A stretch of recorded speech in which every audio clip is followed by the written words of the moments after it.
Allied races. So as we've heard, the lines of battle here have been drawn.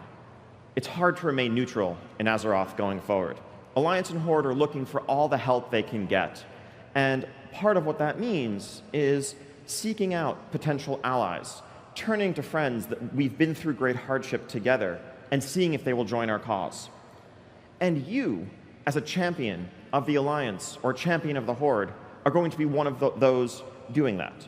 You will reach out to these allies, see what other problems they have, see if they will join the Alliance, see if they will join the Horde, playing through custom quest content that tells the story of how Thalyssra and the Nightborne come to join the Horde, or how Alleria and the crack elite squad of elves that she has trained to harness the power of the Void come to make their home in the Alliance, hardening the rift between her and her sister.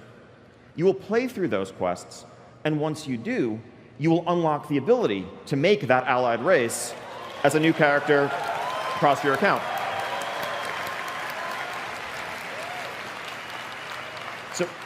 So unlike traditional races where you just buy the expansion, you can make them right away, this is something that has much more story context to it. This is something that will be earned. We need to tell the story to explain why these races came into the faction, and it's up to you to make it happen. Now, allied races, like regular races, have new racials that are appropriately flavorful for where they're coming from, varied customization as makes sense for what the race is. Lightforged Draenei have various holy markings across their body that you can customize. Lots of facial hair options, of course, for the Dark Iron Dwarves with their ember-flecked beards from their time by the Forge. But one difference is that allied races actually begin at level 20. They're a bit more advanced, and we know that if you're playing one, you're a bit more advanced as a player. You're already established in World of Warcraft. So you will start off venturing to Stormwind, venturing to Orgrimmar as a fledgling member of your race, looking to aid your new allies. You'll adventure throughout the world, do what you can on their behalf, and eventually make your way to join the front of battle at max level. Now, you can race change if you want once you've unlocked them. You can boost an allied race. We don't want to limit those options. If you've played, let's say, a Dwarven Paladin for years, but in your heart of hearts you've always wished you could be a Dark Iron Dwarven Paladin, we don't want to make you make a new character or abandon your main to make that happen. But at the same time, we also want to make sure it doesn't feel like that's the right or only or efficient way to do this.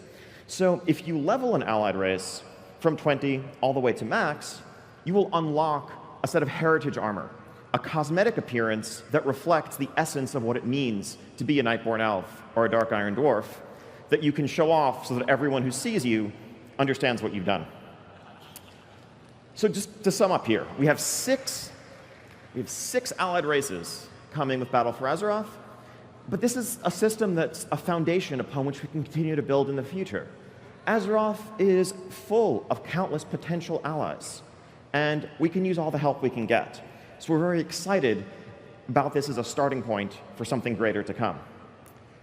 And so for Horde, you will be turning to the Nightborne in the High Mountain, with whom you fought and whom you aided in the Broken Isles, as well as, if you are successful in your journey in Zandalar, the Zandalari Trolls. Meanwhile, the Alliance find fast new allies among the forces of Argus, the Lightforged Draenei, the Void Elves under Alleria's tutelage, and they will work with Mora to rekindle and bring the Dark Iron Dwarves into the Alliance formally. So I know you caught a quick glimpse of these allied races during the feature reveal, but let's take a much closer look. Check out this video.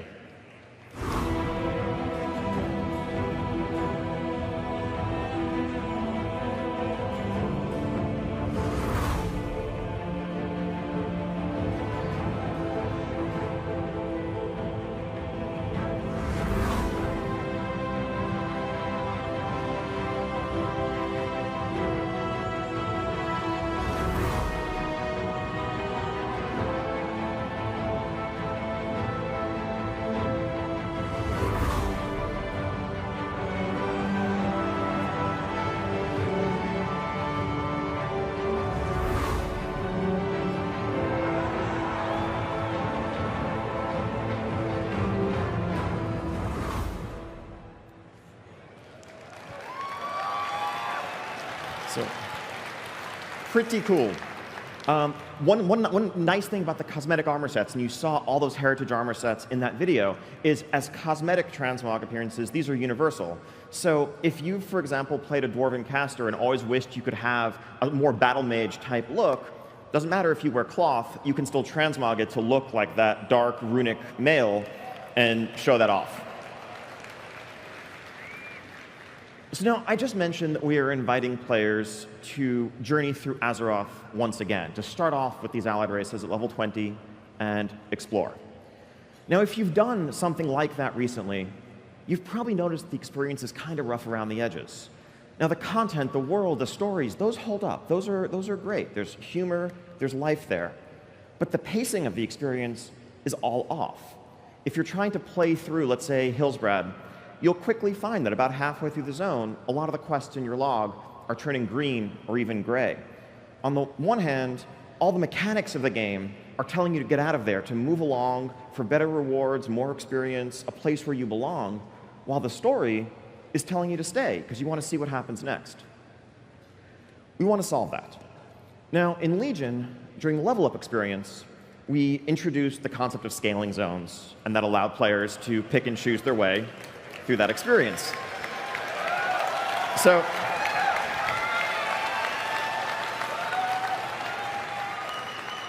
you have it figured out. I don't even need to give this presentation. But no, you can see where this is going. So we are looking to take that tech and expand it to the entirety of World of Warcraft.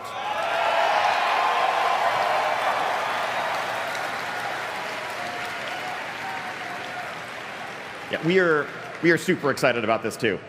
There'll be a couple of little differences in how it plays out here versus how it did in Legion. So first off, we don't want Westfall to scale all the way up to, let's say, level 110.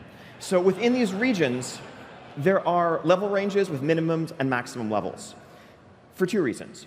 If you are a brand new undead, you're a Forsaken starting off in Tirisfal Glades, we think it's important that when you look eastward towards the Plaguelands, there's a little bit of terror there. That's a scary, dangerous place. You're not strong enough to go there. And if you try, Welcome Bear will come out and hug you, and then you'll be back at your graveyard. And that's how it works.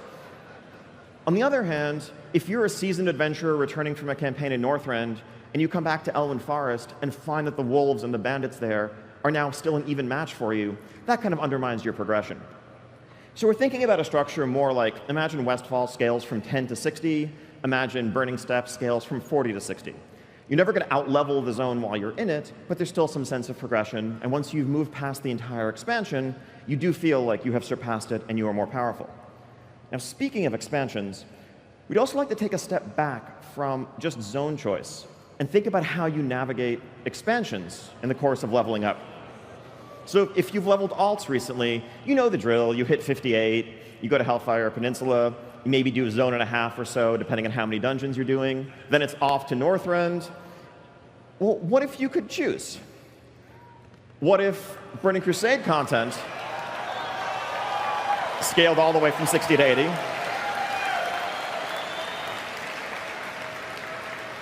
It's pretty self-explanatory. BC 60 to 80, Wrath 60 to 80. Similarly, Kata 80 to 90, Mists 80 to 90. You can pick one expansion, do most of its content if you want. You can bounce back and forth between the two. It's flexible. The point is player choice. The point is having the experience that you want to have as you're leveling through WoW.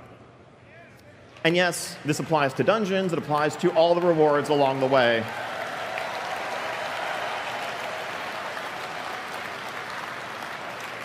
So yeah, it's awesome to hear the excitement. We are every bit as excited about this. And because it's something that it's not really an expansion feature, it's just a basic improvement to the game, we want to get this in your hands sooner. So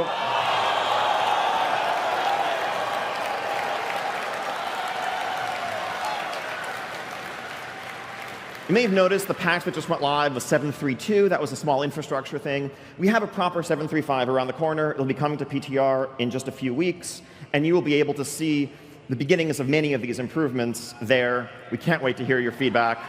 We want to get this in your hands ASAP.